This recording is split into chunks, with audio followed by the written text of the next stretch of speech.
Hello Penukonda, నేను ఎన్నో రోజుల నుంచి అనుకున్న ఆలోచన ఈ రోజుకైతే నెరవేరిందండి.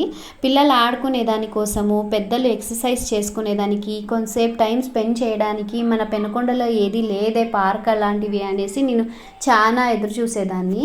కానీ ఇప్పుడు మన పులేకమ్మ గుడి ఎదురుగా ఎకో పార్క్ అయితే మేము విజిట్ చేసామండి. పిల్లలు పెద్దలు అందరూ బాగా హ్యాపీగా టైం స్పెండ్ చేయొచ్చు. మా పిల్లలు అయితే చాలా బాగా ఆడుకున్నారు. నేను మా హస్బెండ్ కూడా బాగా ఎక్సర్సైజ్ అయితే చేసుకున్నాము. కాకపోతే ఇది ఇంకొద్దిగా నియర్ ఉండింటే, వాకేబుల్ డిస్టెన్స్ ఉండింటే బాగుండని నా ఫీలింగు. బట్ ఓకే, ఏదో ఒకటి అయితే ఉంది కదా. వీకెండ్స్లో టయర్డ్ అయ్యిండే వాళ్ళు ఇక్కడ వచ్చి కొద్దిసేపు టైం స్పెండ్ చేయొచ్చు. మా బ్రూనో గాడు అయితే పార్క్లో చాలా బాగా ఆడుకున్నాడు. వాడు చాలా హ్యాపీ ఫీల్ అయ్యాడు.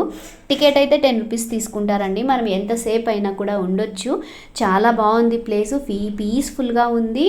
పిల్లలైతే చాలా బాగా ఎంజాయ్ చేశారు. ట్రెక్కింగ్ కూడా ఉంది. ఫ్రెండ్స్తో బర్త్డే పార్టీసు, మనం ఏదైనా చిన్న చిన్న కిటీ పార్టీస్ అలాంటివి ఇక్కడ బాగా సెలబ్రేట్ చేసుకోవచ్చు. ఎవరైతే విజిట్ చేయలేదో తప్పకుండా విజిట్ చేసేయండి.